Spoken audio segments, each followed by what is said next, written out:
आज मैं आपको वो बात बताने वाला हूँ जो आपको अंदर ही अंदर कंफ्यूज कर रही है, लेकिन आप उसे इग्नोर कर रहे हो। और आज मैं वो सारे राज खोलने वाला हूँ जो आपको किसी ने क्लियरली कभी नहीं बताए। आप रोज सुनते हो कि चाइना दुनिया की सबसे पावरफुल कंट्री बन रहा है और इंडिया फास्टेस्ट ग्रोइंग इकोनॉमी है, लेकिन असली सवाल ये नहीं है। असली सवाल ये है कि फ्यूचर का कंट्रोल किसके पास होगा, चाइना या इंडिया। चाइना ने अपनी पावर बिल्ड की है मैन्युफैक्चरिंग से।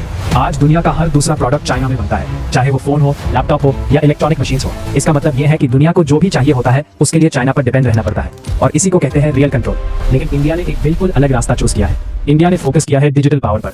आज आप जो एप्स यूज करते हो, बैंकिंग सिस्टम, पेमेंट्स और ऑनलाइन सर्विसेज, इन सब के पीछे इंडियन इंजीनियर्स का बड़ा रोल होता है। इसका मतलब एक कंट्री दुनिया के लिए चीजें बना रहा है और एक कंट्री दुनिया के सिस्टम्स चला रही है। एक बना रहा है दुनिया को और एक चला रहा है दुनिया को।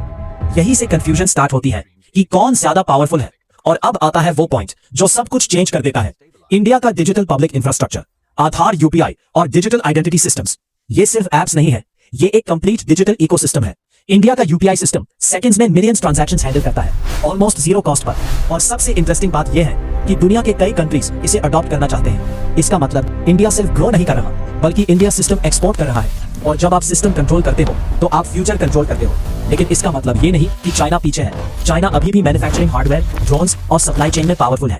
चाइना स्पीड और स्केल दोनों में आगे है, और इसी वजह से वो ग्लोबल मार्केट को डोमिनेट करता है। असली बैटलफील्ड शिफ्ट हो चुका है।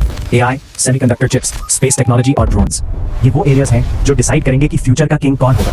ये वॉर मिसाइल्स की नहीं है, ये वॉर टेक्नोलॉजी की है। तो कौन जीतेगा, चाइना जिसके पास स्केल और कंट्रोल है, या इंडिया जिसके पास टैलेंट और इनोवेशन है? सच ये है कि गेम अभी चल रहा है और विनर अभी डिसाइड नहीं हुआ। लेकिन एक बात क्लियर है, फ्यूचर उसका होगा जो सिर्फ पावरफुल नहीं बल्कि स्मार्ट होगा, जो सिर्फ प्रोडक्शन नहीं करेगा बल्कि सिस्टम कंट्रोल करेगा। और इस रेस में इंडिया एक स्ट्रॉन्ग पोजीशन पर खड़ा है। शायद फ्यूचर का सुपर पावर अभी इसी वक्त डिसाइड हो रहा है और आप उससे लाइव देख रहे हो। सवाल सिर्फ इतना है, आप किस साइड हो।